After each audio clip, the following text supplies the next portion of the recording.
Good afternoon, everybody. So happy to see you here tonight.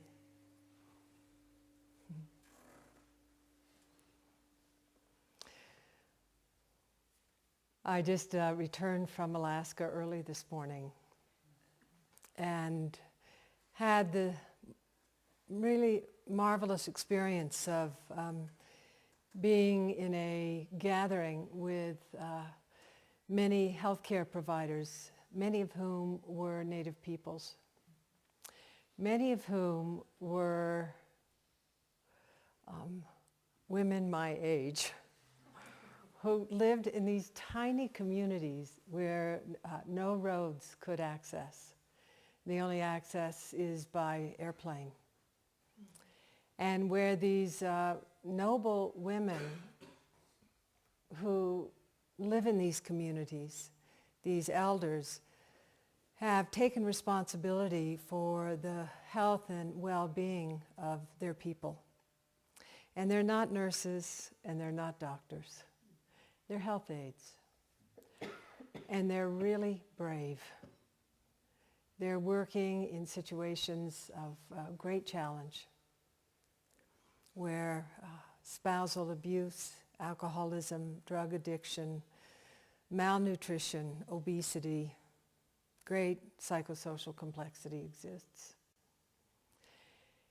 And it was a wonderful experience for me. I gave 6 talks in 2 days and then got my last talk was, I gave at 6 o'clock yesterday evening in a huge hospital and finished that talk at 8, got to the airport at 11 and onto a plane at 1 and arrived at 10 this morning.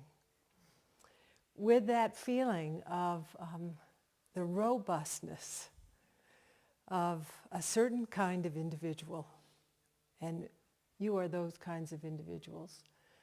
Individuals who can live gratefully and serve in either a local community or a global community where the distress is deep.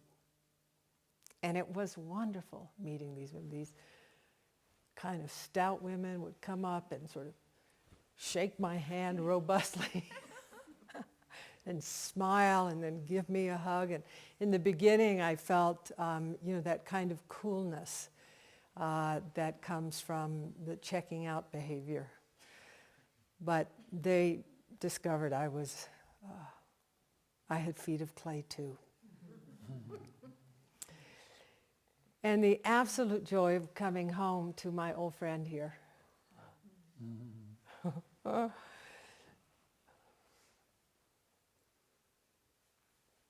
I smiled, Brother David, when we were standing in the foyer of the Upaya house and you were slipping on your robe, just kind of flipping it over his head.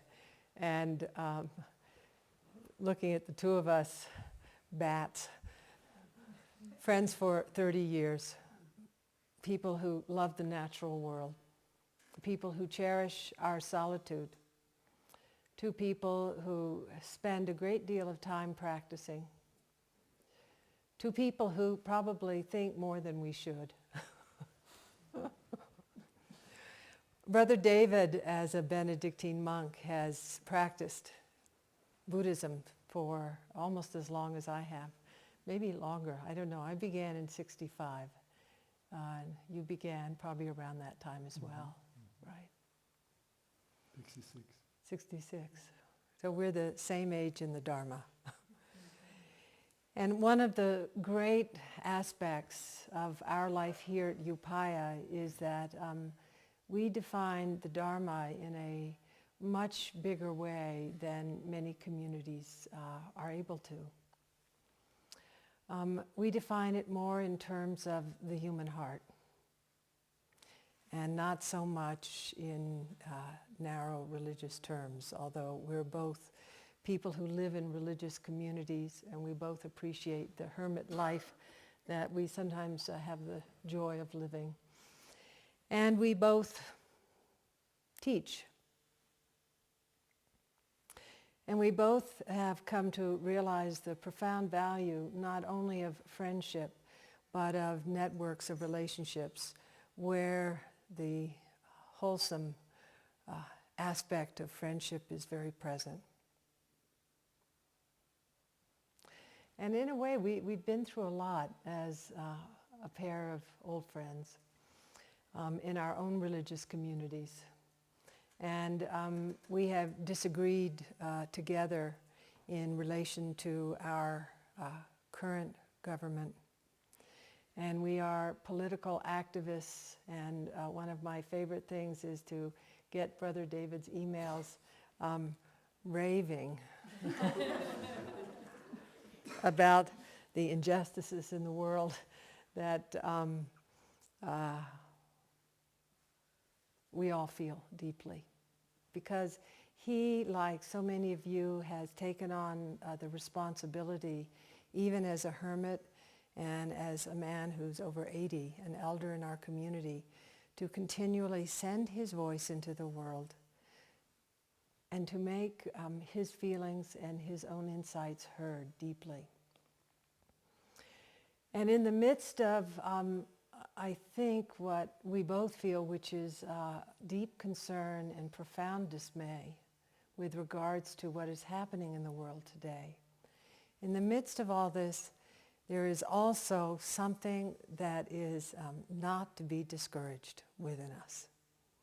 And I think that this is a very important quality in our practice and in our life.